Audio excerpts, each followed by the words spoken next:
Bonsoir à tous et à toutes et bienvenue aux nombreuses personnes qui se joignent à nous dans ce webinaire qui réunit déjà au dernier pointage 248 personnes connectées.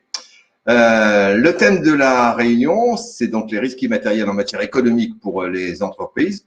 Sujet terriblement d'actualité, mais tellement vaste que nous ne l'épuiserons certainement pas en un seul webinaire organisé, faut-il le préciser, par Place Escange et la FIGEC et son président Charles Battista, qui nous accueillera dans un instant et que je salue en même temps que nos prestigieux invités de la soirée, Michel Sapin, ancien ministre de l'économie et des finances, Paola Fabiani, présidente de Wiscom et du COMEX 40 MEDEF, et Denis Ferrand, le directeur général de Rexcode. Trois points de vue, trois regards, trois expériences très complémentaires pour débattre d'une question, une question apparemment simple, comment piloter son risque immatériel. Nous le savons tous, l'économie immatérielle est une notion qui s'est désormais imposée dans le quotidien des entreprises, mais en connaissant toutes les dimensions, notamment sur la question des flux financiers internationaux, la gestion du risque entre les clients et les fournisseurs, la réputation de l'entreprise, sa sécurité, la data, le e-commerce, la responsabilité sociale, l'environnement, l'éthique, bref, les déclinaisons du sujet touchent tous les secteurs de notre écosystème. Et moi, je n'ai envie pour commencer que de citer un seul chiffre. Saviez-vous que 80% du risque d'entreprise est considéré comme immatériel? Avant de commencer et de donner la parole à nos invités, la parole en premier à un autre hôte, Charles Battista, président de la FIGEC que je connaissais déjà, puisque nous nous voyons régulièrement, mon cher Charles, pour parler des délais de paiement, mais vous êtes également à l'origine de Place Escange. Je dois dire que j'ai découvert très récemment, Charles, les travaux qui sont menés depuis un an par ce think tank, et je dois dire qu'en lisant son premier bilan d'activité, j'ai été frappé par la qualité de vos productions écrites, et je tenais à le dire et à préciser à ceux qui nous suivent que bien évidemment tout cela se retrouvera sur notre site. Mais Charles, comme je commence à vous connaître, je sais que vous êtes bon à l'écrit, mais à l'oral aussi, et c'est donc vous qui nous accueillez pour commencer. Oui, bonsoir, bonsoir à toutes et à tous. Bonsoir, Monsieur le Ministre. Bonsoir à tous les participants de cette table ronde. Alors, les gens qui sont derrière leur écran ne connaissent pas tous forcément et la FIGEC et Place Escange. Si vous me permettez, très succinctement, je vais présenter la FIGEC qui soutient et qui est à l'origine de Place Escange. La FIGEC, Fédération nationale de l'information d'entreprise, de la gestion de créances et de l'enquête civile, est une organisation professionnelle qui rassemble les entreprises qui exercent des activités de gestion de risque clients au service de l'économie française. Les membres de la FIGEC travaillent au quotidien pour la sécurisation du crédit interentreprise qui pèse aujourd'hui autour de 700 milliards, soit un tiers du PIB. Alors, Place Escange, c'est quoi et pourquoi? Si vous m'autorisez, je vais reprendre une citation de Henry Ford qui disait « Les deux choses les plus importantes n'apparaissent pas au bilan de l'entreprise, sa réputation, vous en avez parlé brièvement, et ses hommes. » Qu'est-ce qu'il voulait dire là-dedans? Le capital humain qui regroupe les compétences, les connaissances et les expériences des salariés et des décideurs de l'entreprise. Le capital structurel, vous en avez parlé, à savoir la marque, l'organisation, les brevets, la recherche et développement, et l'innovation, le capital client, l'image, la notoriété, la réputation, et je vais pas tout citer puisque je l'ai dit tout à l'heure, plus de 80% des problèmes d'immatériel proviennent de ces domaines-là.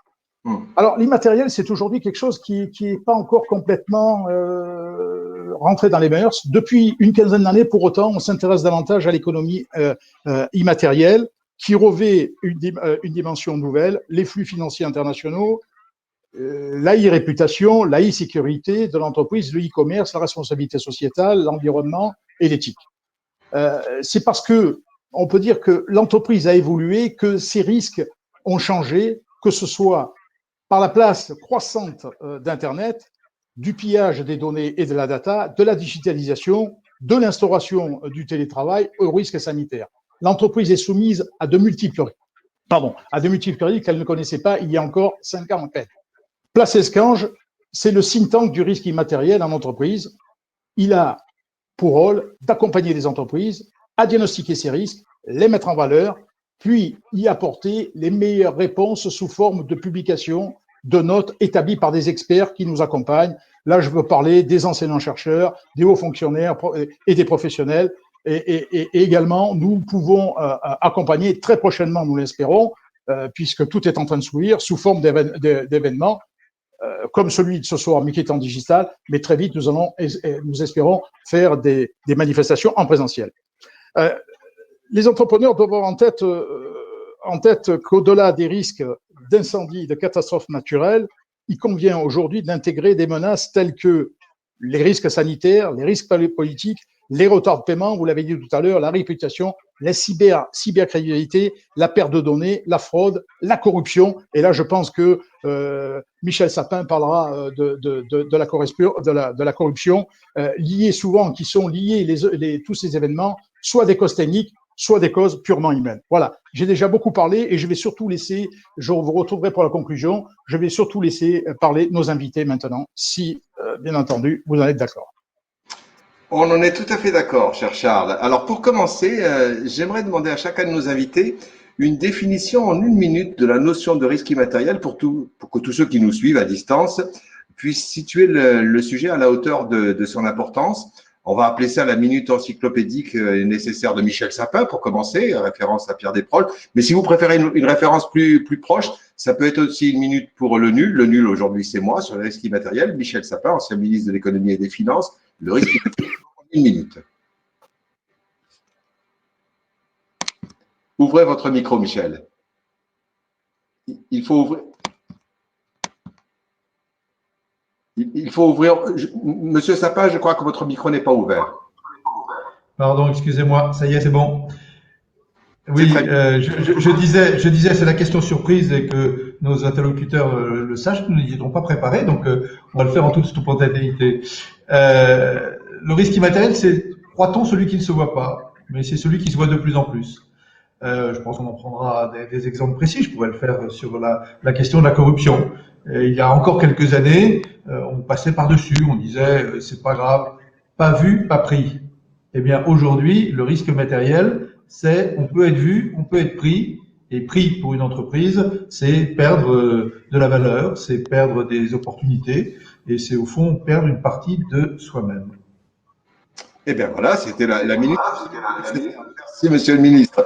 Pas la même question, le même exercice non prévu. Michel Sapin m'a dénoncé dans ma méthode de travail. Alors oui, effectivement. Alors moi, j'avais regardé avant de préparer cet entretien et suite à nos échanges ce que c'était que l'immatériel. L'immatériel, c'est tout ce qui n'est pas tangible. Je trouve que finalement, le risque immatériel, quelque part, c'est de mesurer ce qui n'est pas tangible, mais pour autant qui est essentiel. Et toute la difficulté en tant que chef d'entreprise, c'est justement de pouvoir l'évaluer et de pouvoir quelque part le rendre perceptible. Voilà. Très bien. Et troisième avis, celui de Denis Ferrand, alors le directeur général de Rexcode. Vous, votre monde, Denis, c'est plutôt celui des chiffres. Et là, je vais vous demander de donner un aspect matériel à l'immatériel. Et justement, alors peut-être que j'y viendrai après sur les chiffres, mais peut-être que l'immatériel, pour moi, c'est un peu tout ce que l'entreprise, par certains aspects, ne va pas maîtriser, tout ce qui tient à ses parties prenantes, qui ne sont pas forcément ses parties prenantes habituelles, que sont ses salariés, que sont ses actionnaires, que sont ses clients, que sont ses fournisseurs, mais tout ce qui constitue en réalité l'environnement de l'entreprise et qui va façonner les éléments qui vont tenir à sa réputation, qui vont faire en sorte qu'il y ait une forme de capital de l'entreprise qu'elle ne maîtrise pas forcément. Je parle de l'immatériel dans ces termes-là, pour ensuite revenir sur malheureusement ce que savent faire les statisticiens, à savoir qu'ils essayent de mesurer ce qui est plus ou moins tangible, pour faire écho à ce que disait Paola, et ils vont essayer de donner une définition de l'immatériel qui, au total, ne recoupe pas complètement ce que je viens de dire. Et pour terminer, comme l'aurait dit Monsieur Cyclopède, étonnant, non? Très bien, Denis. Voilà. Alors, si vous le voulez bien, la proposition d'articulation du débat, et là, je vous prends pas en traître, puisqu'on en a parlé ensemble, autour de 3 points. La prise de conscience du risque immatériel est-elle tangible? Première question. Quelle bonne approche pour quantifier le risque dans l'entreprise? Et les bonnes pratiques en matière d'investissement, de data, de matérialisation du capital immatériel, de valorisation des efforts et de compétitivité.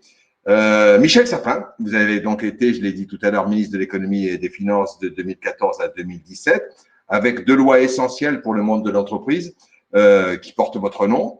Et je n'oublie pas que la seconde était intitulée d'ailleurs très précisément Loi sur la transparence, la lutte contre la corruption et la modernisation de la vie économique.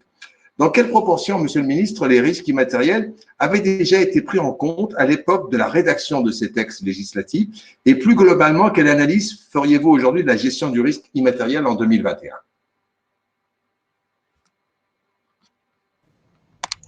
Oui, mais merci de rappeler que j'ai laissé un nom à deux lois. On ne choisit pas forcément, mais c'est ainsi que les choses vont, qui étaient deux lois de lutte principalement contre la corruption. Aujourd'hui, on résume ça par des mécanismes de transparence. Mais c'est très intéressant de voir dès maintenant et de décrire le changement d'état d'esprit, y compris du côté des entreprises à 20-25 ans de distance.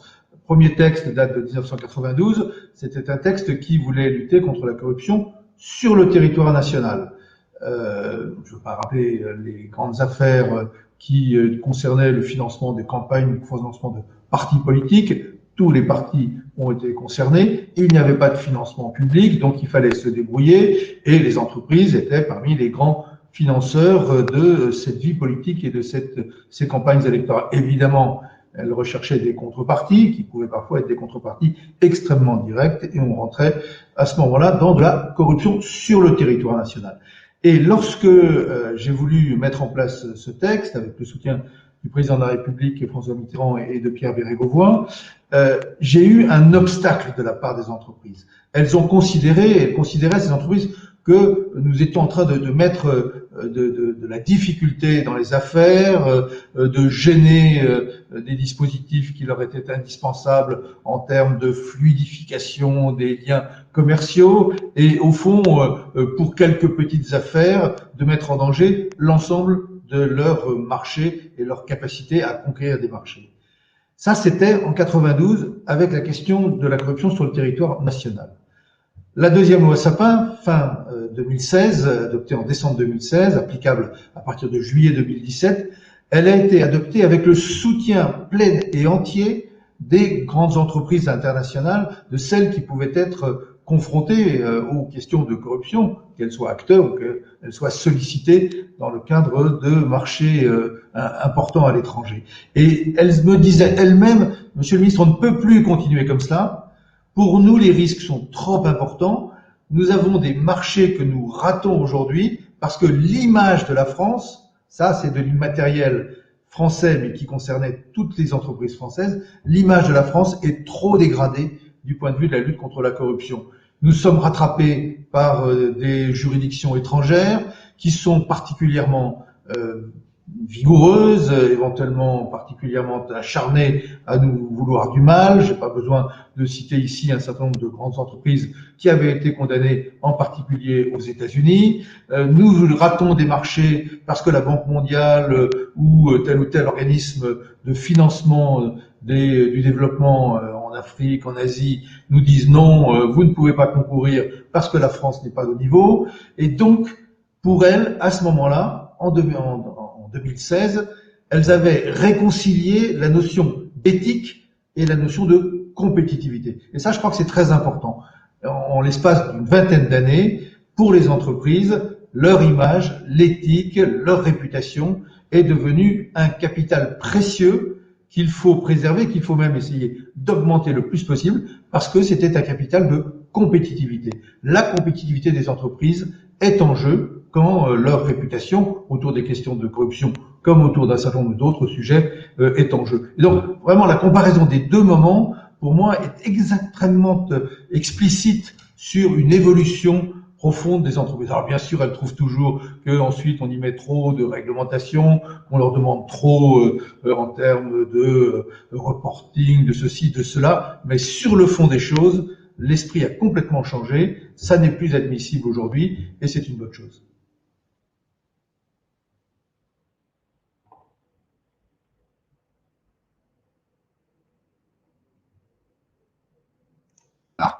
Je disais, pardonnez-moi d'avoir oublié d'ouvrir mon micro à mon tour, je disais que c'est assez rare tout de même que des lois changent des états d'esprit, une philosophie. Ça nous permet de vous poser la question sur aujourd'hui. Alors, sans vous demander, Monsieur le Ministre, de juger l'action de vos successeurs, comment, selon vous, est appréhendée aujourd'hui cette question après ce travail d'évolution des mentalités que vous venez de nous décrire de façon précise? Oui, je me permets de corriger un tout petit point ce que vous venez de dire. C'est pas forcément la loi qui modifie la mentalité, c'est aussi les mentalités qui évoluent et qui font qu'à un moment donné, un texte législatif devient nécessaire. Bien sûr, ce texte lui-même, entraîne l'ensemble de l'économie, l'ensemble des acteurs, et donc devient, je dirais, par capillarité, une contagion pour l'ensemble des acteurs économiques. Mais il y a un aller-retour entre l'évolution de la société, l'évolution de l'état d'esprit dans les entreprises et l'évolution de la législation. Alors la caractéristique d'aujourd'hui, c'est que les sujets d'immatériel se sont multipliés. Les questions réputationnelles, elles touchent évidemment à la question de la corruption, mais elles touchent aussi à la question sociale dans l'entreprise, à la question environnementale, à la sécurité des données qui doivent être protégées. Et vous le savez, les dégâts sur des réseaux sociaux vis-à-vis de telle ou telle entreprise peuvent être absolument considérables si tout d'un coup il y a un problème particulier qui est, à tort ou à raison, il y a souvent quelque chose de vrai au départ, parfois d'exagéré, mise en exergue et vient atteindre l'image, la compétitivité, la capacité à vendre un certain nombre de ces produits. Donc, il y a une plus grande diversification aujourd'hui de ces sujets. L'immatériel devient extrêmement large. Oui, vous avez raison. Après tout, c'est l'œuf et la poule. Hein. La loi change peut-être des choses qui sont en maturation dans la société. Justement, vous parlez des nouveaux risques. D'un mot, est-ce qu'on peut considérer que la Covid est un risque immatériel, Monsieur le Ministre?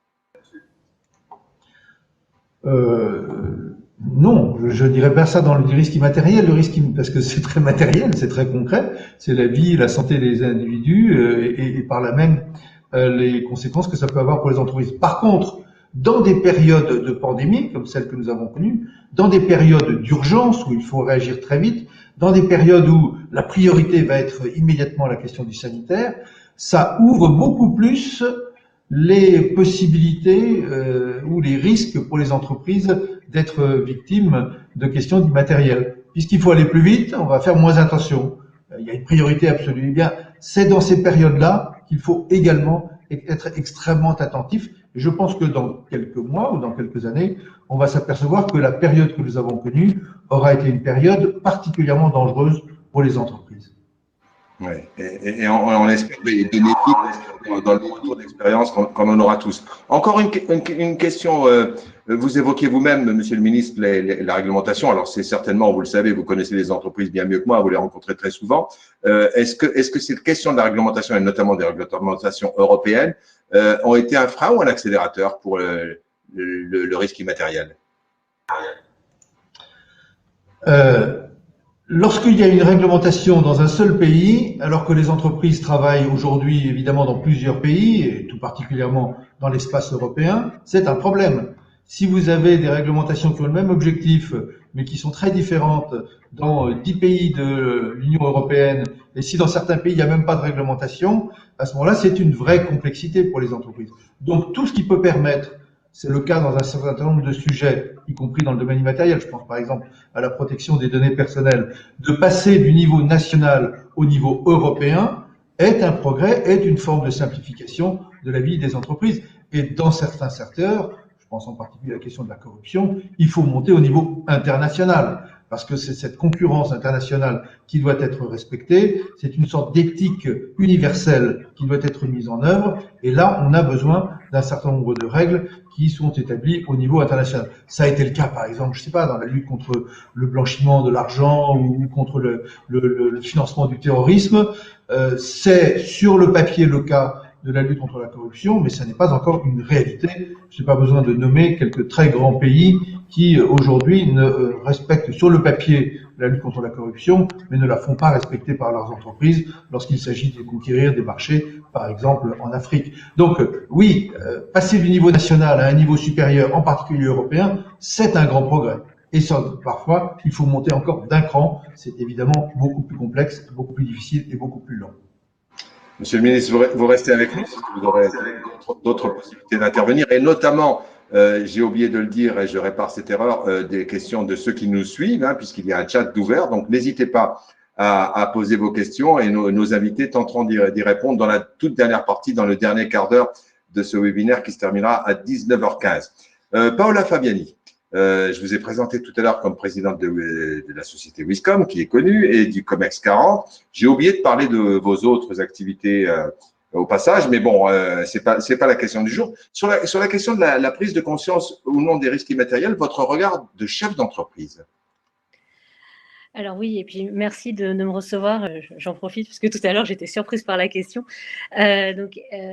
Effectivement, je pense que, comme le disait très justement Monsieur le ministre, je reviendrai sur le Covid.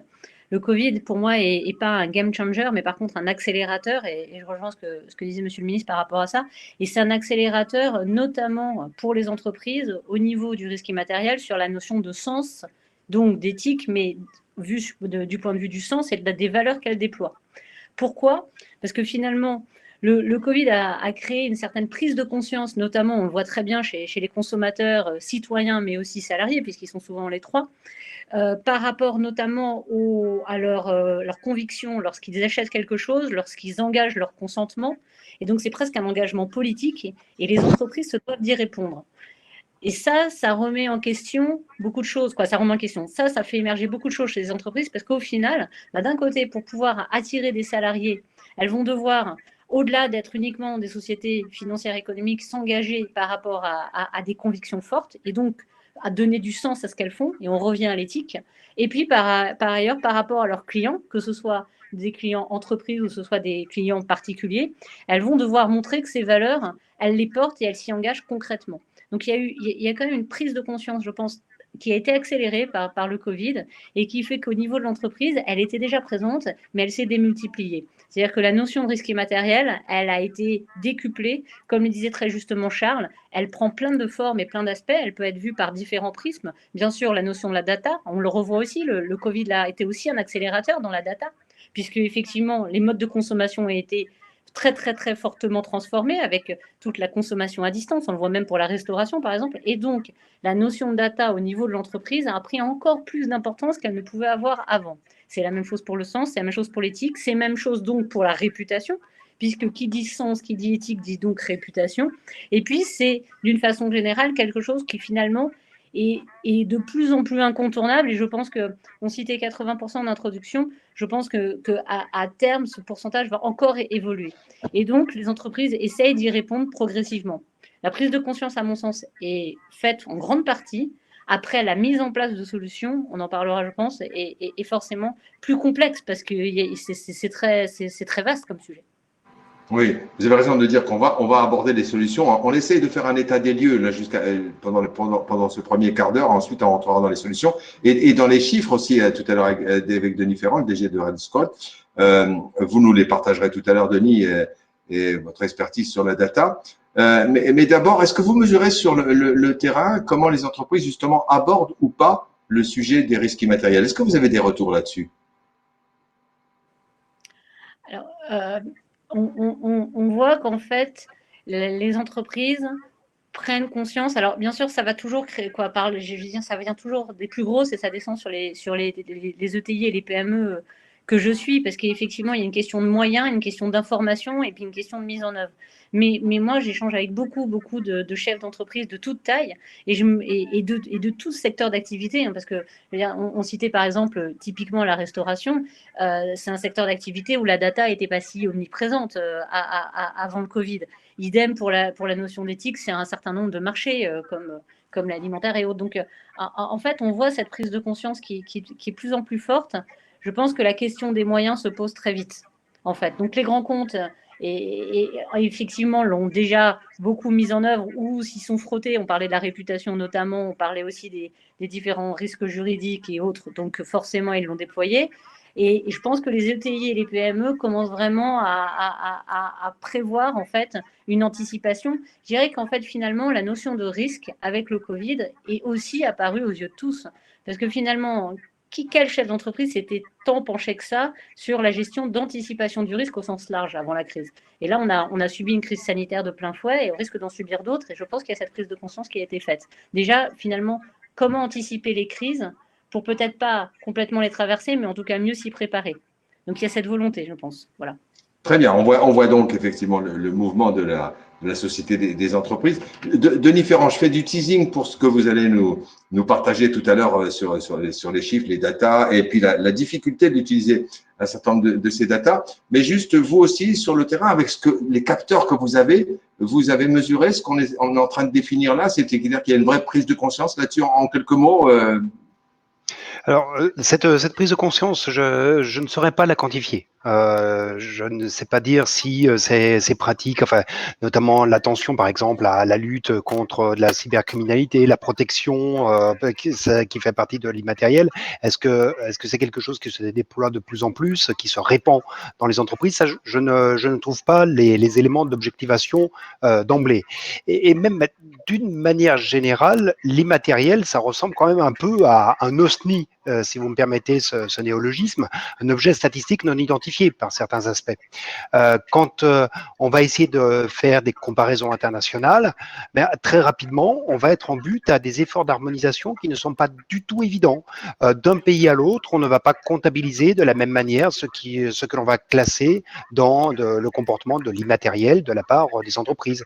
Ce qui, pour certains pays, procède de l'investissement dans de l'immatériel. Par exemple, quand on va acheter des logiciels, par exemple pour lutter contre de la cybercriminalité, quand on va faire des bases de données, quand on va faire de la dépense de R&D, eh bien dans certains pays, cela va être considéré comme de l'investissement, là où dans d'autres pays, cela va être plutôt considéré comme de la consommation intermédiaire, comme de l'achat de fournitures et non comme de l'investissement. Donc en fait, on se retrouve avec quelque chose qui est assez difficile à tracer. On n'a pas une véritable définition aujourd'hui qui nous permette d'apprécier dans les datas l'effort relatif qui est effectué par les entreprises. En tout cas, ça, c'est la lecture assez générale que l'on peut faire. Vous aurez l'occasion tout à l'heure dans la troisième partie de l'émission de le détailler, Denis. Merci. Avant de passer à la deuxième partie, la question des bonnes approches pour apprécier le risque de l'entreprise. Charles Battista, peut-être un élément de synthèse sur ces trois premières prises de position qui vraiment dégagent très bien le terrain, je trouve. Ben moi, j'ai noté plusieurs choses, donc je ne vais pas toutes les redire, les répéter. Mais par contre, ce qui me frappe, c'est qu'effectivement, on rentre dans une nouvelle ère. Et ce qui veut dire une nouvelle ère, ça veut dire un nouvel état d'esprit. C'est-à-dire transparence, impératif. Aujourd'hui, le monde de l'entreprise ne peut pas être autre que transparent. Parce que l'absence de transparence, et là, un peu par déformation professionnelle, est-ce qu'on n'a pas d'information, est-ce qu'on n'a pas de data sur une entreprise, c'est pas bon signe. Donc, transparence. Respect de la réglementation. Respect de la réglementation, si on ne respecte pas la réglementation, c'est la notoriété qui va en prendre un coup. Et puis, respect des hommes et des femmes qui travaillent dans l'entreprise. C'est capital. Et j'en terminerai par là. Les entreprises ont énormément besoin de data, ont énormément besoin de données pour les analyser, les traiter, pour être, je dirais, pour mieux maîtriser l'écosystème dans lequel elles évoluent. On va passer à la deuxième partie. Auparavant, je dois faire la part d'une première réaction, celle de Michel Philippard, qui dit, à propos de l'intervention de Denis il y a quelques instants, tout à fait correct, l'OSNI est exactement ce dont nous parlons. Le risque classique est évalué de manière statistique. C'est impossible pour l'immatériel. Les événements et leurs conséquences sont trop, entre guillemets, variables. C'est une façon pour moi de vous rappeler que vous êtes tout à fait les bienvenus pour poser vos questions ou simplement affirmer vos certitudes. On passe donc à la deuxième partie de cette réunion avec la question des bonnes approches pour quantifier le risque en entreprise, c'est-à-dire la mesure du risque social, sociétal, environnemental. Et puis, Paola, vous aviez prévu aussi d'aborder la mesure de la performance extra-financière et de la souveraineté numérique. Tout à fait. Oui, et effectivement, en fait, dans les bonnes pratiques, déjà, je reviendrai un peu sur ce qu'on disait. Et effectivement, il y a déjà mesurer le risque, c'est d'être conscient qu'il existe. Alors, ça paraît évident, mais c'est très complexe dans l'immatériel. Et donc, dans la démarche de chef d'entreprise, il y a, je pense, depuis cette crise, la volonté déjà d'essayer de savoir quels sont les risques auxquels ils sont confrontés. Parce que personne n'avait forcément imaginé une crise sanitaire comme le Covid. Clairement, j'irais bien voir dans les livres des PME et des ETI, celles qui l'avaient pu l'imaginer. Et donc là, je pense que cette prise de conscience, c'est la première bonne approche, c'est finalement déjà d'essayer de voir ce qu'il en est. Ensuite, effectivement, dans l'immatériel, on met le social, on met le sociétal, on met l'environnemental et la data.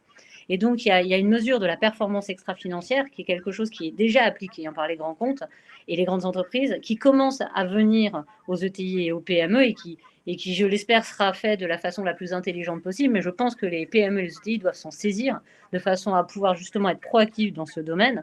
Et qu'est-ce qu'on appelle la mesure de la performance extra-financière? Bien, finalement, c'est tout ce qui n'est pas économique, au sens bilan comptable du terme. Et donc, c'est finalement la mesure de l'impact sur l'ensemble des parties prenantes. Denis évoquait très pertinemment les parties prenantes dans le risque immatériel. Et donc, la mesure de la performance extra-financière, c'est mesurer comment on impacte l'ensemble de nos parties prenantes, ce qui nous amène délicatement à déjà essayer de mesurer notre risque immatériel, puisque on voit déjà l'impact qu'on peut avoir et les parties prenantes qui ont un impact sur nous. Donc ça c'est un point important et on voit beaucoup d'initiatives. Alors là, Olivia Grégoire a lancé une initiative avec Impact, par exemple, qui en fait se mobilise un certain nombre d'entreprises qui le souhaitent à essayer d'aller dans cette mesure, parce que finalement, comment mesurer la performance extra-financière, comment faire en sorte que ce soit une bonne mesure et qu'elle soit applicable, parce que, encore une fois, il ne faut pas que ce soit quelque chose de trop chronophage ou pesant pour les entreprises, mais c'est essentiel dans la mesure du risque immatériel. Et puis, l'autre aspect qui va très très vite derrière, c'est la souveraineté numérique. Effectivement, on a parlé de la data, on a parlé de l'importance majeure de la data, qu'elle soit dans sa maîtrise, donc c'est-à-dire maîtriser les données qu'on accumule, puisqu'effectivement avant on était beaucoup moins enclin à en accumuler autant, et puis dans leur exploitation et en même temps dans leur protection. Et donc là, effectivement, il est essentiel, à mon sens, que vraiment chaque entreprise se mobilise, se sensibilise autour de ça, même si elle a l'impression que finalement ces datas ne sont pas si importantes, puisque dans son cœur de métier, elle fait complètement autre chose. Mais maintenant, on est tous, d'une façon ou d'une autre, que ce soit en tant qu'entreprise ou en tant que particulier, en capacité d'accumuler énormément de data, d'en créer. Et donc, on doit la protéger pour pouvoir mieux l'exploiter. La souveraineté numérique, c'est le fait notamment de pouvoir héberger ces données dans une zone européenne et idéalement en France. Donc, effectivement, il y a un enjeu autour de ça et il y a une prise de conscience qui est dans les bonnes approches importantes de la part de toute taille d'entreprise. C'est finalement se poser la question de la data. Où est-elle stockée? Par qui est-elle traitée? Comment je peux en disposer et à quoi elle va me servir? Et est-ce que finalement, elle respecte bien l'ensemble des règles juridiques, typiquement le RGPD? Voilà.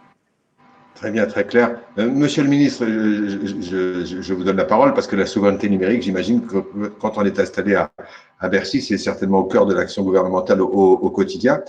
On doit penser vraiment tous les jours à cette question de la souveraineté numérique quand on est ministre de l'économie et des finances. La question de la souveraineté numérique, bien sûr, parce que c'est un sujet aujourd'hui fondamental, mais la question de la souveraineté d'une manière générale.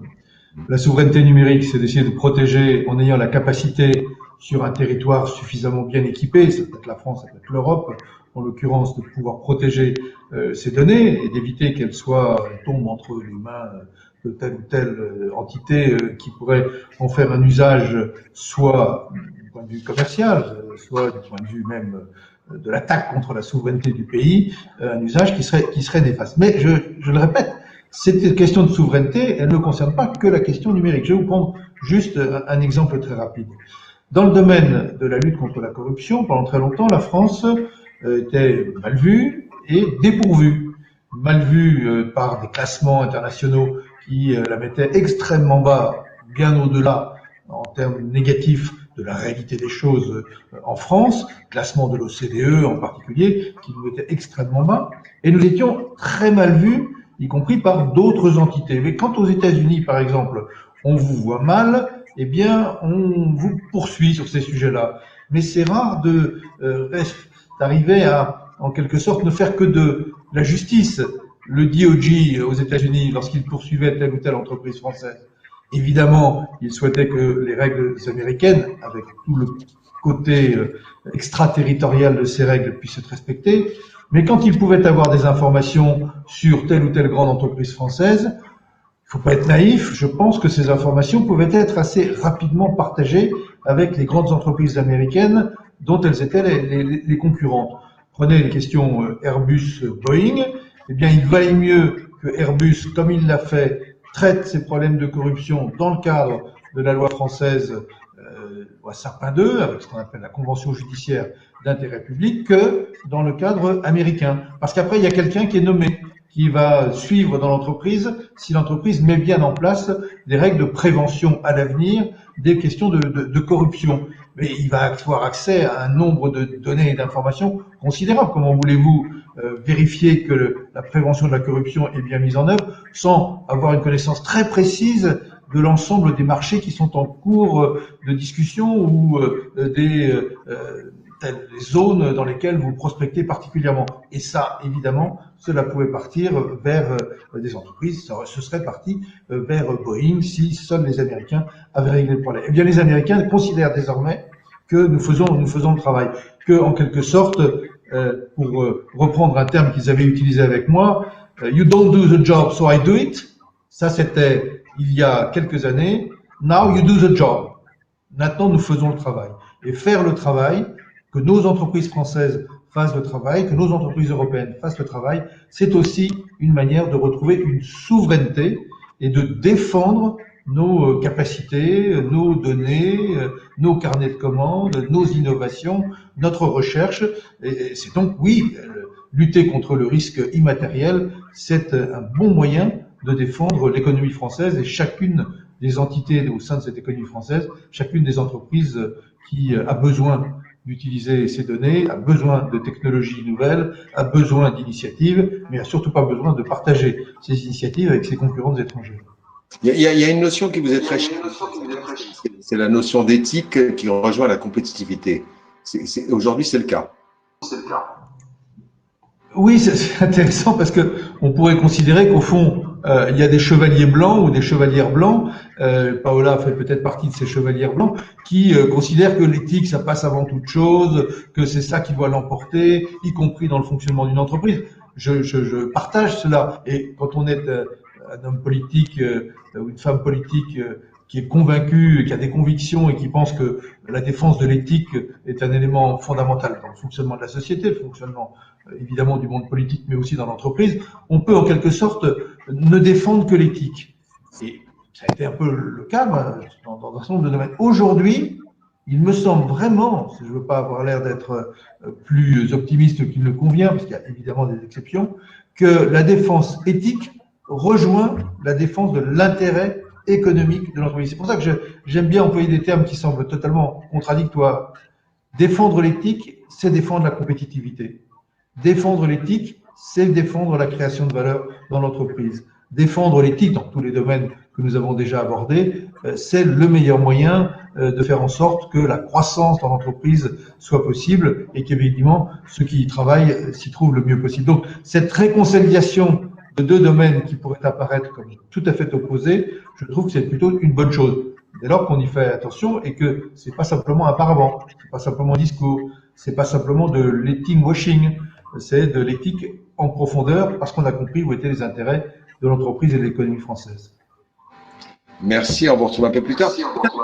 Une question à Charles et une occasion pour moi, parce que soit on est passionnant, il n'y a pas de questions parce qu'on est clair sur tout, soit on n'est pas compris. Donc, on va essayer peut-être d'entrer dans du très concret. Charles, est-ce qu'on peut évoquer la question des prestataires qui produisent des scores sur des entreprises et qui prennent maintenant en compte les démarches comme la RSE des entreprises, notamment, Charles? Alors, c'est une question intéressante, mais quand même difficile, à laquelle il est difficile de répondre. C'est pour ça que je voulais. Merci. Donc, effectivement, les entreprises prennent en compte un certain nombre de data. Tout à l'heure, on a parlé de data, de souveraineté. Ça a été dit régulièrement. Les entreprises analysent les data qui touchent une entreprise.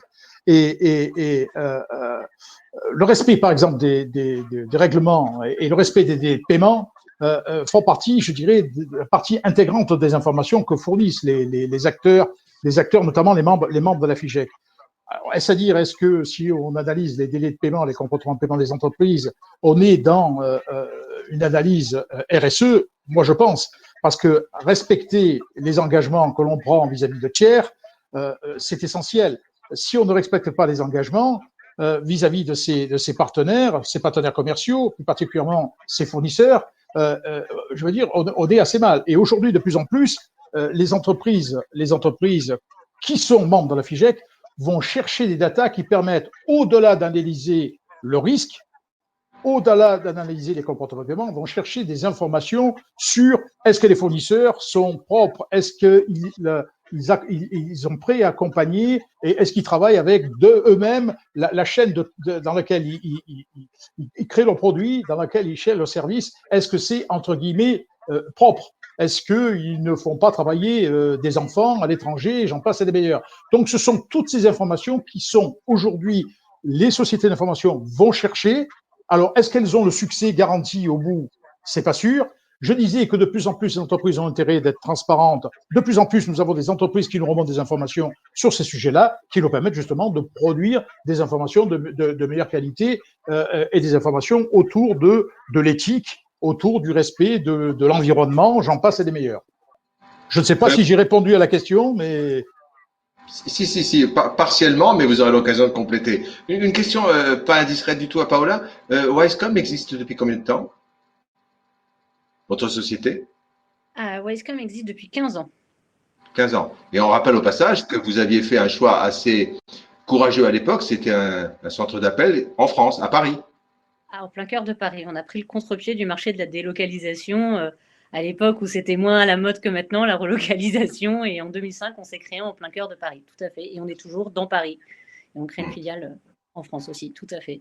Et donc, vous êtes la génération des chefs d'entreprise qui ont vécu pratiquement tout le temps avec les lois Sapin dont on parlait tout à l'heure. C'était naturel pour vous? Vous imaginez le travail des chefs d'entreprise auparavant? Est-ce que ça vous a facilité la tâche de chef d'entreprise, ces lois? Alors, j'ai pas connu avant, donc c'est toujours compliqué de comparer. Moi, après, je suis fortement convaincue du besoin. Alors, je connais mieux Sapin 2, excusez-moi, monsieur le ministre, mais voilà, mais je suis fortement convaincue de la notion de réputation des entreprises. Et nous, on est fortement convaincus, là je dis nous avec mes associés, depuis notre création de Wisecom, de justement ne pas dissocier ces trois triptyques que monsieur le ministre évoquait très, très précisément, que sont l'éthique, la performance, la compétitivité et le bien-être quelque part des parties prenantes. Et je trouve que finalement, Sapin 2 va tout à fait dans le sens et même précurseur par rapport à ce qu'on vit maintenant, sans aucune… voilà. Puisque effectivement à l'époque où ça a été créé, donc si je dis pas de bêtises, de Sapin 2 c'est 2016, hein, c'est ça, je voudrais pas faire de faux pas.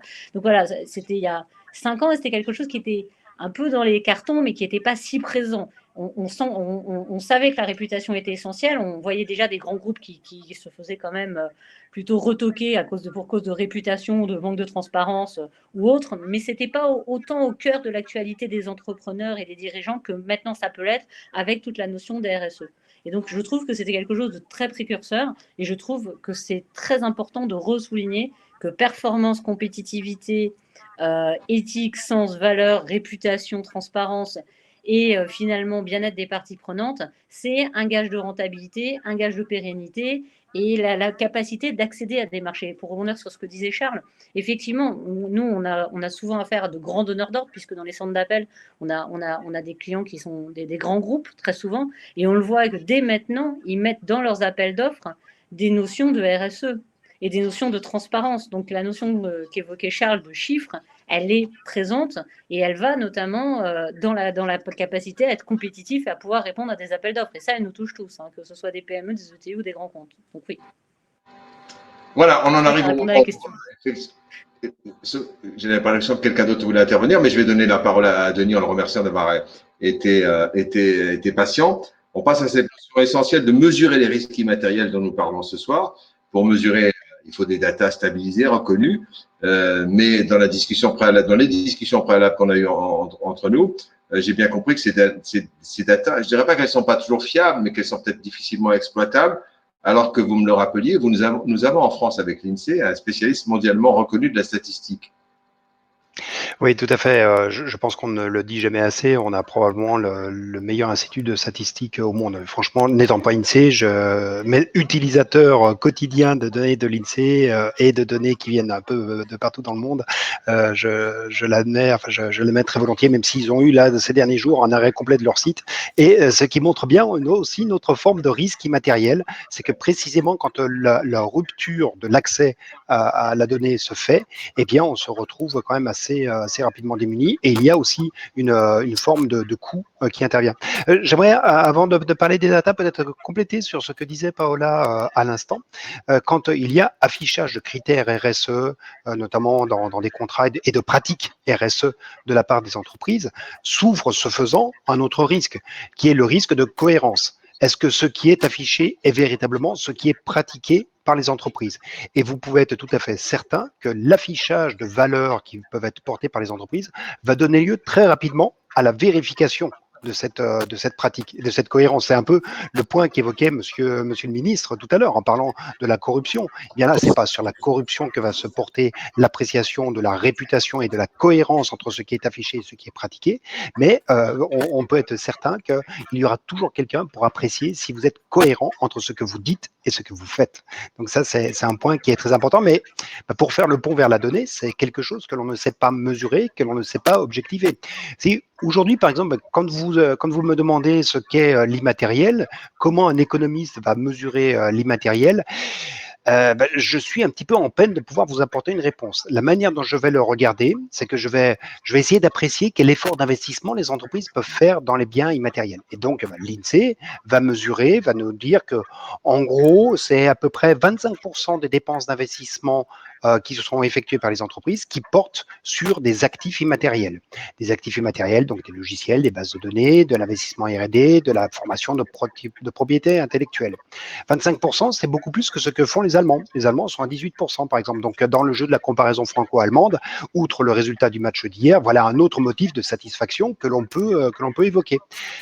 Mais attention, les datas sont souvent le produit de conventions que l'on essaie d'harmoniser à l'échelle internationale et qui, pour le coup, ne le sont aucunement. Comme je le disais tout à l'heure, en fait, ce que les Allemands vont comptabiliser, par exemple, quelquefois en consommation intermédiaire, les Français vont le comptabiliser en investissement. Et donc, il n'y a pas d'harmonisation de base de comparaison très immédiate de ce qu'est l'effort relatif en immatériel qui est conduit d'un côté et de l'autre côté du Rhin. Donc, on est un petit peu court pour pouvoir juger de ce qui se passe. Alors, il y a eu quelques travaux qui ont été faits dernièrement. Il y a notamment un travail fait par la Fabrique de l'industrie qui a essayé d'apprécier ce qu'était l'investissement immatériel des entreprises et justement d'essayer de passer outre cette difficulté statistique que l'on a immédiatement. Et ce que dit la Fabrique de l'industrie, c'est que une fois qu'on essaie d'harmoniser, une fois qu'on essaie de réconcilier les pratiques statistiques d'un côté et de l'autre du Rhin, on se rend compte qu'il n'y a pas une différence majeure dans les choix des entreprises quant aux ressources qu'elles vont consacrer à un enjeu immatériel de formation, de capacité sur les actifs intangibles. Mais cette étude de la Fabrique de l'industrie, elle montre aussi d'autres choses qui sont assez intéressantes. C'est que, on l'évoquait tout à l'heure sur les tailles des entreprises, les choix dans l'immatériel restent quand même encore principalement un choix conduit par les grandes entreprises. Un choix qui irrigue assez peu les PME et les ETI se trouvent comme d'habitude dans une zone intermédiaire, mais avec plutôt une tendance au recul au cours des derniers mois des dernières années, de l'effort d'investissement dans l'immatériel de la part des ETI. Donc, il n'y a pas une diffusion large des pratiques, des choix en termes d'investissement immatériel qui est encore très concentré dans les grandes entreprises. Concentré également dans les entreprises qui sont les plus internationalisées. Et on le comprend bien. Plus vous êtes ouvert sur le monde, plus vous exposez votre réputation, plus vous vous mettez en danger. Et donc, vous avez aussi un besoin d'augmenter votre capacité à circonscrire ce risque immatériel en déployant tout un ensemble d'efforts d'investissement. Dernier point sur peut-on faire une relation entre de l'investissement immatériel et de la profitabilité? Est-ce que c'est source d'une profitabilité supérieure pour les entreprises?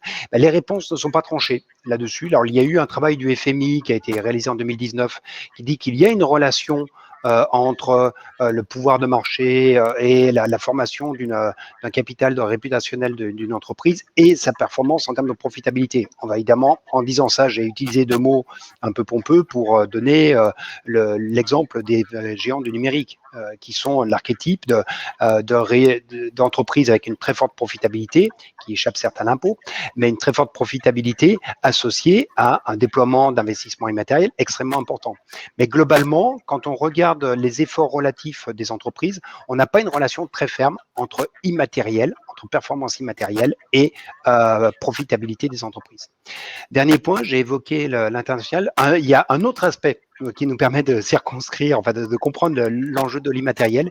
Il y a un autre aspect à partir duquel on peut l'approcher, c'est ce qui va concerner tout ce qui a trait à l'exploitation des droits de propriété intellectuelle, tout ce qui a trait à l'exploitation de l'image des entreprises. Et je pense en particulier à l'image internationale des entreprises. Nous avons la chance d'avoir des entreprises avec une marque. La France exporte aussi d'une certaine manière une marque, on le sait, avec un positionnement sur de très haut de gamme sur les industries du luxe qui a un effet d'image très important sur les entreprises françaises. Et bien pour autant, cette image, elle est beaucoup moins exploitée en France qu'elle ne l'est dans d'autres pays, je pense en particulier à l'Allemagne. Quand on essaye de regarder dans les statistiques de balance des paiements ce qui vient en termes de recettes de propriété intellectuelle, d'exploitation de redevances, des droits de licence qui vont donner lieu à des flux monétaires, et on se rend compte qu'en France, on a un solde bénéficiaire, c'est-à-dire qu'on reçoit plus de redevances que l'on en paye, on a un solde bénéficiaire à hauteur de 2,5 milliards d'euros, et c'est quelque chose qui est assez stable depuis 10 ans. 2,5 milliards d'euros, ça fait 0,1 point de PIB. Bon, c'est bien, mais c'est pas non plus énorme. Et surtout, d'une certaine manière, on a raté un peu le coche.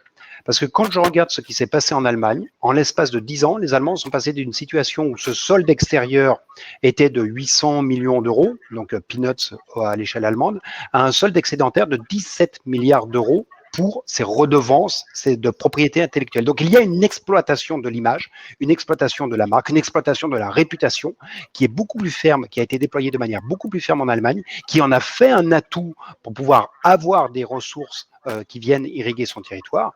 Et pour vous donner un ordre de grandeur, on sait que l'Allemagne a un excédent courant très important.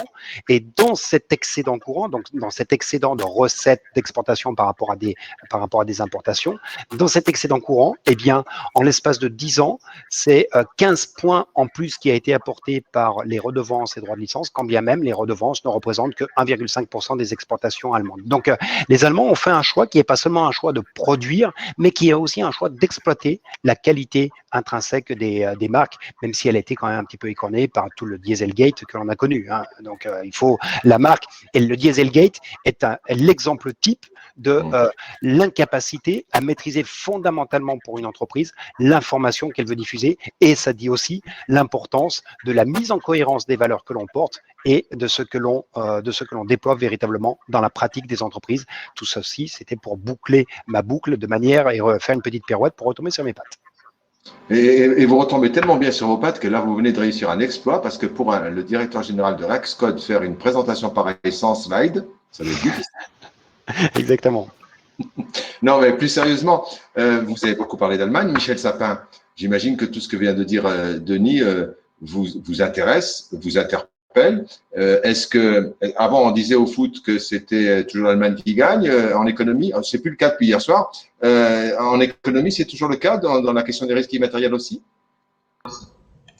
En économie aussi, on risque de marquer contre son camp, même si en l'occurrence ça a été en notre faveur.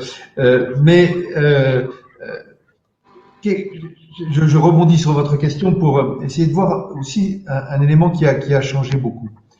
Pendant très longtemps, sur ces questions de risques immatériels, particulièrement lorsqu'ils sont en jeu des questions de droit du travail ou justement de corruption, de lutte contre la corruption, mais aussi dans bien d'autres domaines, il y avait une sorte d'exportation à l'extérieur de l'entreprise de la régulation. On disait, écoutez, l'inspection du travail n'est pas venue, les policiers ne m'ont pas interrogé, voilà, moi je fais du business, point, c'est terminé. Et puis il y a une nouvelle culture qui est celle qu'on appelle aujourd'hui la culture de la conformité, de la compliance, qui consiste à dire que l'entreprise doit être elle-même acteur ou actrice de la mise en œuvre de la prévention des sujets.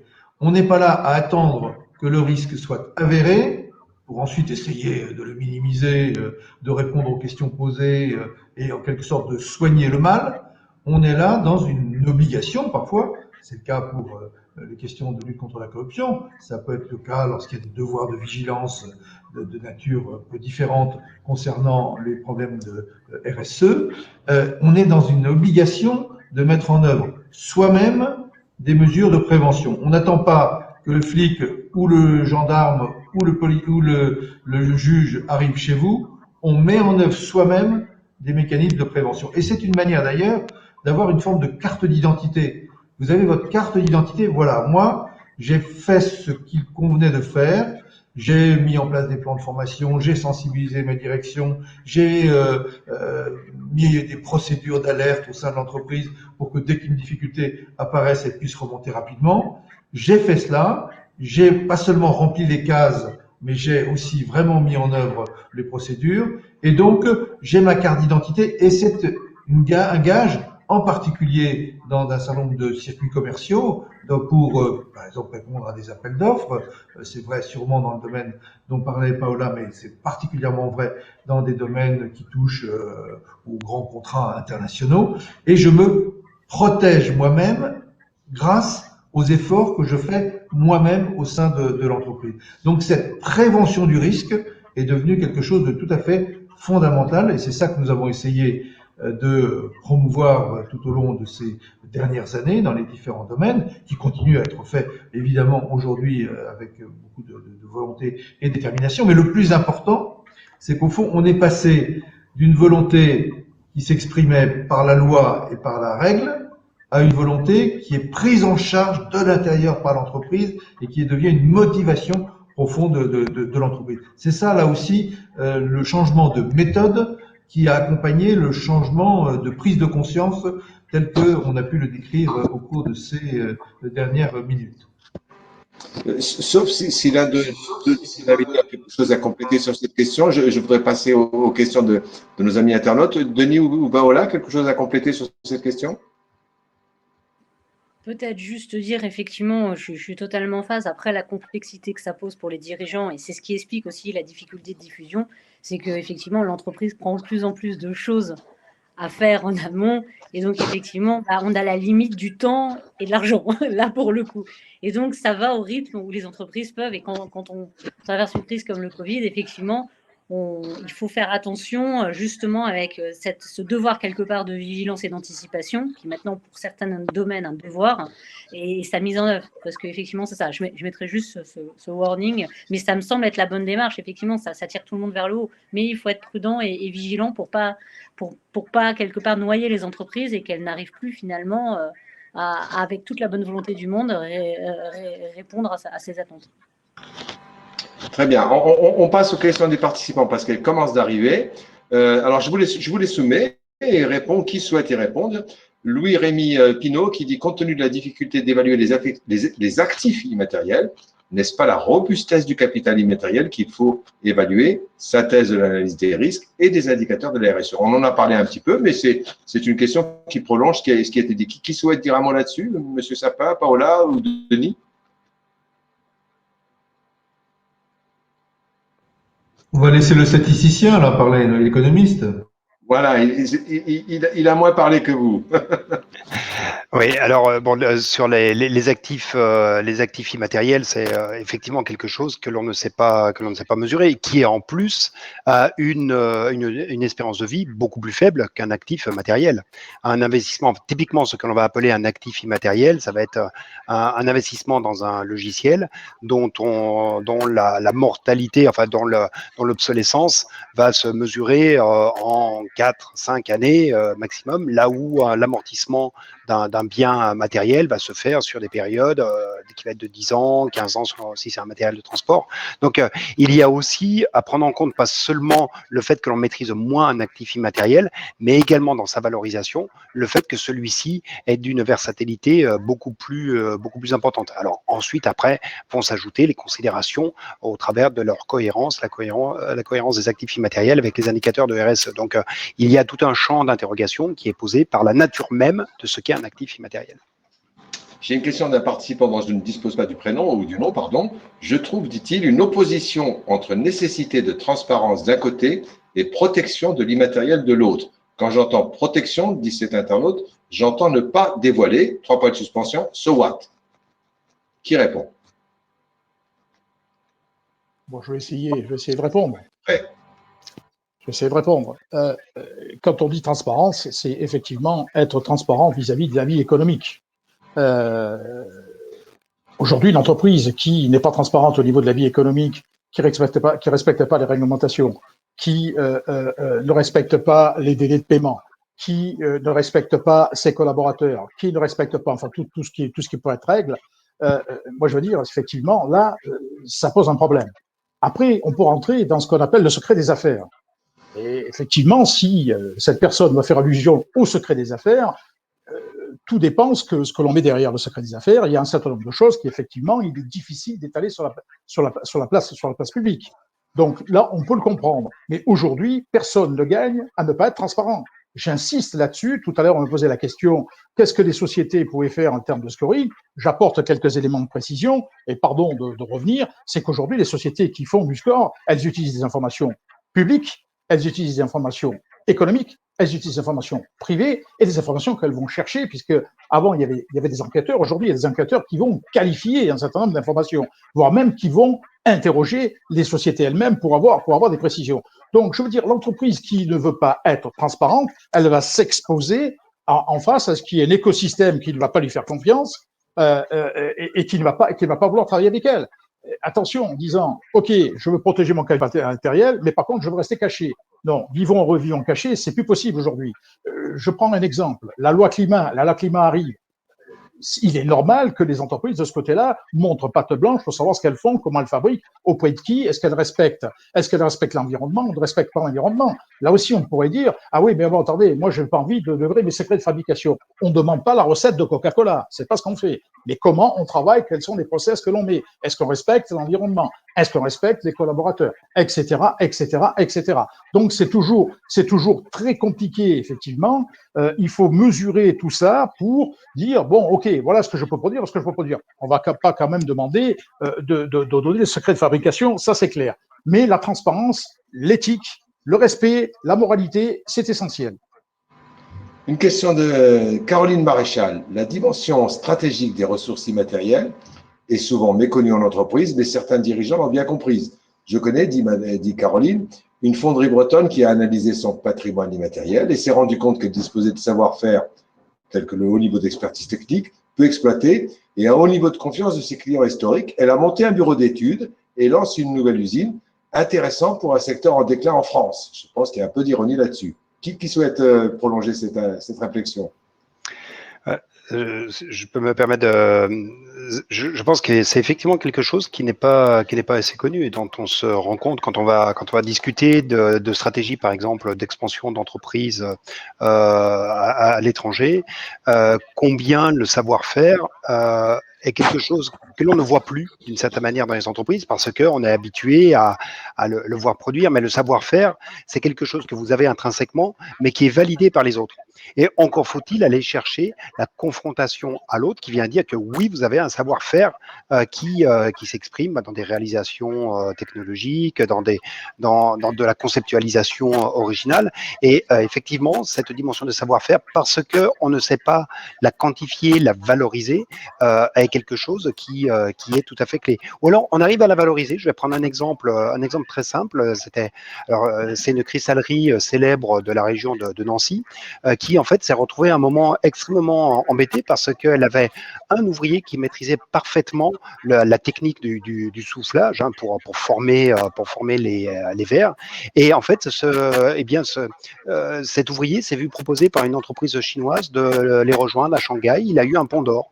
Donc, c'est une manière aussi de valoriser, cette fois-ci, non pas un actif immatériel, puisqu'on parle d'un salarié, mais qu'est-ce que vos concurrents seraient prêts à mettre pour s'approprier les salariés qui possèdent un savoir-faire particulier dans votre entreprise. C'est aussi une manière peut-être de valoriser, d'essayer d'apprécier la valorisation de ces compétences extrêmement rares que l'on peut avoir dans certaines entreprises.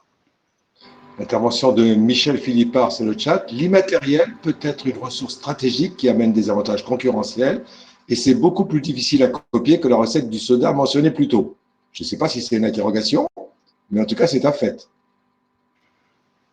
En tout cas, sur le soda, vous voyez que la perte de valeur peut intervenir très vite quand vous avez une star du foot qui l'enlève de son présentoir au moment d'une conférence de presse. Donc là encore, on touche tout à fait, mais c'est une parfaite illustration de ce que vous êtes sans arrêt soumis à un risque de valorisation que vous ne pouvez pas maîtriser. Mais si vous avez, ou alors vous pouvez le maîtriser si véritablement vous avez une éthique de comportement qui est en phase avec les aspirations sociétales. Aujourd'hui, il y a une aspiration sociétale très importante sur le bien-être. Eh bien, si vous êtes un apporteur non pas de bien-être, mais plutôt un fabricant d'obésité, interrogez-vous sur ce que vous produisez. En attendant d'éventuelles d'autres questions, il nous reste une dizaine de minutes, donc on va se diriger vers la conclusion, comme on dit à l'Assemblée nationale. Charles, vous aimez bien ce que j'appelle les questions éditorialisées. Vous avez trois invités que vous avez conviés à cet échange. Vous avez peut-être une question sous forme, quand je dis éditorialisée, c'est qu'il y a souvent un texte avant le point d'interrogation chez vous. Oh, je ne vais pas forcément faire un texte. Je vais déjà répondre à mon ami Michel Philippard, qui fait partie du conseil scientifique. Quand je parlais de recette Coca-Cola, ce que je voulais dire, c'est qu'on ne demande pas aux entreprises de livrer la recette de fabrication de leurs solutions, de leurs produits. Alors après, si la recette n'est pas éthique et qu'on s'en rend compte, effectivement, et notamment si on fait fabriquer dans des pays qui sont pas, je dirais, éthiques, effectivement, ça c'est un autre sujet. Donc je ferme la parenthèse. La question que je pourrais poser, oui, l'immatériel, c'est comment, selon vous, on accompagne, puisqu'on l'a dit tout à l'heure, les grandes entreprises, en règle générale, elles vont s'en sortir autour de l'immatériel, elles vont mettre en œuvre, elles ont des équipes pour ça. Mais concrètement, aujourd'hui, comment, avec toutes les lois qui sortent, toutes les réglementations qui sortent, la loi climat, aujourd'hui, on sort des lois sur le dépôt de bilan, c'est-à-dire qu'on veut tout transformer, tout modifier. On pousse au maximum la possibilité. Tout le monde y va de sa vision, et j'en parle en toute liberté, puisque nous avons Michel Sapin, qui était ministre de l'Éducation, qui lui a sorti une loi dont les entreprises avaient besoin. Aujourd'hui, on sort des tas de lois dont les entreprises n'ont pas forcément besoin dans l'immédiat. Alors, comme vous dites, éditorialisé, la question c'est, est-ce que aujourd'hui on est prêt dans ce pays, et même ailleurs, mais surtout dans ce pays, à accompagner les PME pour valoriser leur immatériel, et est-ce que chacun autour de la table, vous ne pensez pas qu'il y a trop de réglementations qui arrivent tous les jours, toutes les 5 minutes, et qui gênent aux entournures les entreprises qui, généralement, je rappelle que 90% des entreprises sont des entreprises de moins de 10 salariés. Voilà, je ferme la parenthèse. Et le point d'interrogation. J'ai l'impression que Michel Sapin pourrait peut-être nous éclairer un peu.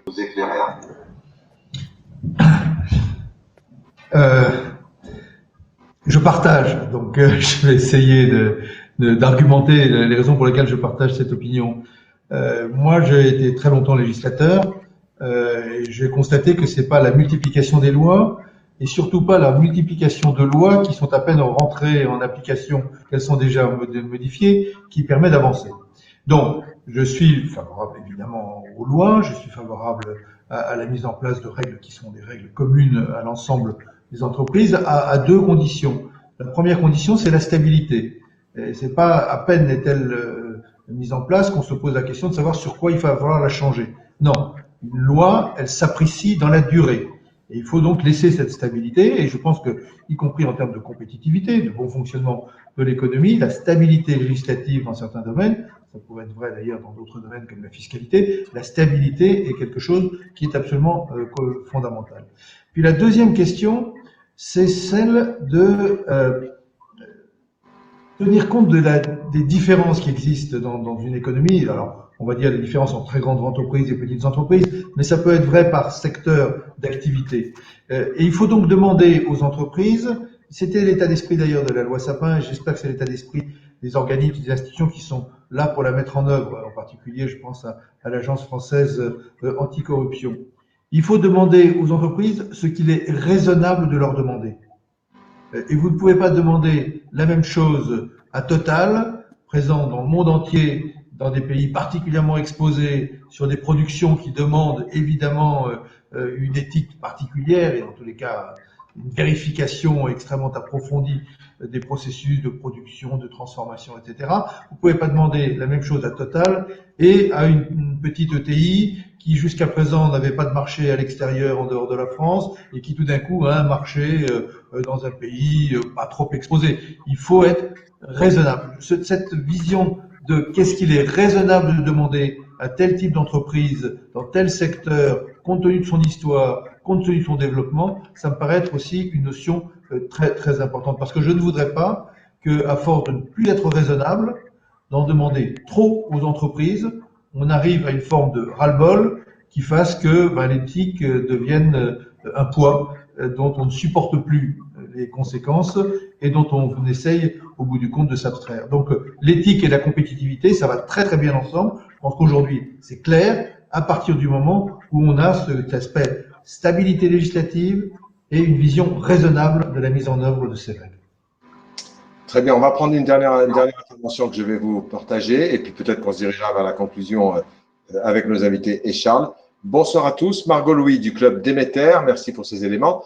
Dans nos sociétés occidentales, on aborde souvent le risque sous la dimension danger et rarement sous la dimension opportunité. Ne pensez-vous pas que cette approche pénalise la compétitivité des entreprises et freine la prise de risque?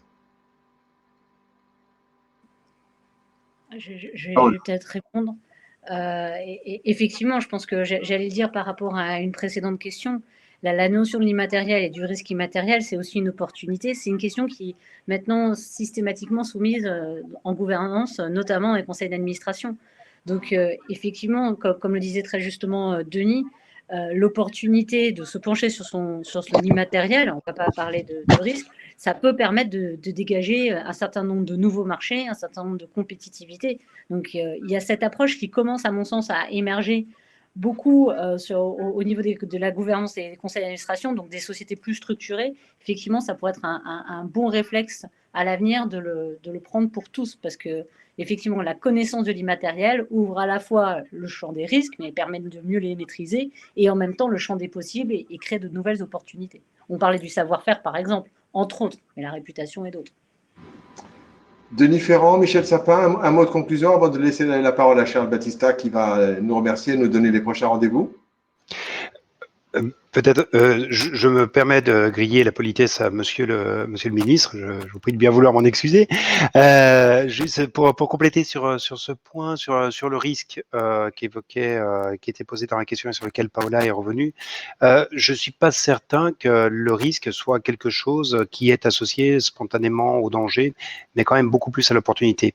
Le risque, c'est quand même ce qui caractérise ce que va affronter un entrepreneur. Et s'il y a une figure qui est remontée quand même assez fortement sur l'avant de la scène depuis quelques temps, et c'est pas pour des raisons de Startup Nation, non, c'est vraiment la figure de l'entrepreneur, parce que précisément un entrepreneur va affronter là où il voit des opportunités et non pas là où il voit des dangers, parce qu'il y a un risque. Le risque se distingue fondamentalement de l'incertitude, qui là pour le coup emporte principalement du danger. Mais on est bien sur des apporteurs de réponses à des risques, parce que ce sont des opportunités de développement de marché. Donc on s'éloigne peut-être un petit peu de l'immatériel, mais je pense que c'est un point qui est quand même assez important à garder présent à l'esprit. Monsieur le ministre. Merci, je ne veux pas être celui qui termine. C'est pas parce qu'on a été ministre que pour autant on le reste toute sa vie. Donc on le reste, il paraît-il, tant que les gens s'en souviennent. Il y a des ministres pour lesquels les gens ne s'en souviennent même pas quand ils sont en activité. Mais je passe là-dessus. Non, pour être plus sérieux, la notion de risque est une notion décisive dans une société comme la nôtre. C'est ce qui fait vivre, c'est ce qui fait prendre de l'initiative. Mais il y a au fond deux formes de risque. Il y a là le risque opportunité, le risque qui fait bouger, le risque qui fait avancer. Et puis il y a le risque qu'il faut prévenir, c'est-à-dire c'est le mauvais risque, celui pour lequel il faut mettre en œuvre des dispositifs au sein de son entreprise pour éviter le risque. Il y a le risque qu'il faut éviter et le risque qu'il faut prendre. Eh bien, dans le domaine des domaines que nous venons d'aborder, je pense pas savoir les questions de corruption, mais le domaine réputationnel, il y a des risques qu'il faut pas prendre. Il faut prendre le risque de la bonne réputation, il faut pas prendre le risque de la mauvaise réputation. C'est deux types de risques différents qu'il faut bien dans sa tête mettre d'un côté et de l'autre. Il y en a un, il faut y aller, de l'autre côté, il faut mettre en place des dispositifs qui protègent l'entreprise et protègent sa compétitivité. Très bien, merci. Je me permets, puisque vous plaisantez sur le poste d'ancien ministre, et comme il y a longtemps qu'on se connaît, qu'on s'est vu dans les couloirs de Matignon il y a quelques années déjà, je vous rappelle juste la définition. Comment sait-on qu'on n'est plus ministre? C'est quand on monte à l'arrière d'une voiture et qu'elle ne démarre pas toute seule. Voilà. C'est arrivé à certains, C'est un risque. Ah, il ne faut pas le prendre. C'est un risque très matériel, celui-là. Charles, pour conclure, mais vous connaissez Monsieur Sapin, vous savez que je suis taquin. Charles Battista, pour conclure, quelques mots et puis nous donner les rendez-vous parce que cette réunion était une première et puis c'est peut-être la dernière. D'ailleurs, la dernière en visioconférence. On espère tous se retrouver très bientôt puisqu'on apprend que dès cette fin de semaine, on va pouvoir retrouver un peu d'air. Alors, oui, alors c'est la dernière, je sais pas. Je sais pas parce que je vais parler un peu d'immatériel aussi. Le digital et le phygital, donc on va partir du digital au physique et on va faire du phygital. Donc effectivement, le futur, c'est d'associer les deux.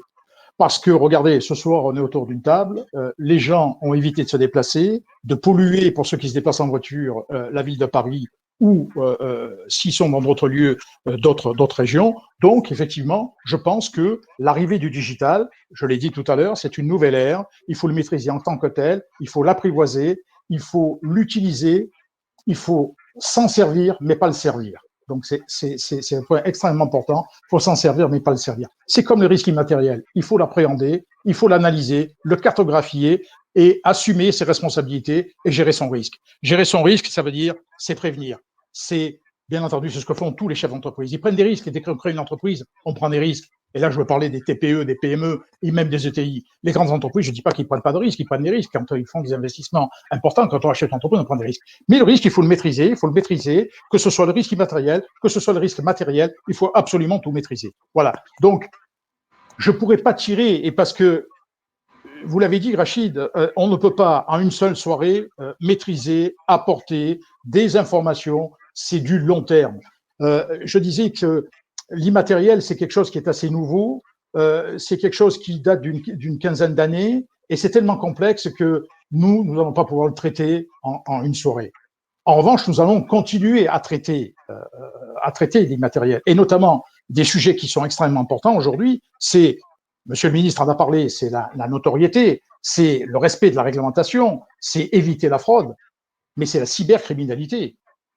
Aujourd'hui, nos entreprises sont de plus impactées par la cybercriminalité. Eh bien, nous allons prochainement mettre des gens autour de la table qui vont apporter des éléments concrets sur la cybercriminalité, des gens du ministère de l'Intérieur, des professionnels, parce que aujourd'hui, il faut se protéger. Et ça commence par ce qu'on fait dans le TGV. J'étais pas plus tard que lundi, j'étais dans le TGV, j'ai vu des gens qui étalaient leur truc là et qui faisaient une réunion professionnelle. Ils étaient dans un club de cartes, une réunion professionnelle. Tout le monde entendait ce qui se passait. Bon, je ne sais pas si les gens ont pu capter quoi que ce soit, s'il y a des gens qui étaient intéressés, mais j'ai trouvé ça extrêmement dangereux. Je l'aurais pas dit parce que j'étais pas mal placé, mais bon, j'ai trouvé ça extrêmement dangereux. Donc nous allons continuer et les prochains rendez-vous, nous allons avoir d'autres rendez-vous, effectivement, notamment autour de la cybercriminalité. Et puis bon, j'en terminerai bien sûr, quand on termine ce genre d'organisation, de soirée, on remercie. Je vais d'abord remercier nos intervenants. Monsieur le ministre, cher Michel Sapin, merci d'être venu autour de cette table pour apporter les précisions. Chère Paola, merci d'être là, qui elle-même est chef d'entreprise. Cher Denis Ferrand, merci d'être venu, d'abord apporter tous les éclairages nécessaires. Bien sûr, Rachid Arabe. Et puis, je ne manquerai pas d'oublier tous les membres du conseil scientifique de Place Escange. Tout à l'heure, j'en ai cité un, je ne vais pas tous les citer, ils me pardonneront parce qu'ils sont plusieurs, mais Paola en fait partie aussi, Denis Ferrand en fait partie aussi. Mais pardon pour ceux que je ne vais pas citer, mais je veux également citer les administrateurs de la FIGEC qui ont pris bras le corps et qui ont dit « Ok, on y va, on crée Place Escange, on fait quelque chose pour l'immatériel parce qu'il faut accompagner les entreprises. On les accompagne pour gérer le risque, essayons de les accompagner dans le futur. » Voilà, c'est le futur, c'est très important. Merci et bonne soirée à vous tous. Merci Charles. Et puis un bon générique de fin. Il ne faut pas oublier ceux qui sont en coulisses au-delà de ceux dont vous avez parlé. Absolument. Sébastien Bouchindom pour la FIGEC et puis pour Comédia, Alexandre Scalia. Voilà, merci beaucoup. J'espère que nous avons répondu à vos questions, vos interrogations. Je suis sûr que nous n'avons pas entièrement abordé tous les sujets qui étaient prévus. Donc, Charles vous l'a dit, on se retrouvera bientôt, en physique ou pas, Dieu le dira. Bonne soirée. À très bientôt.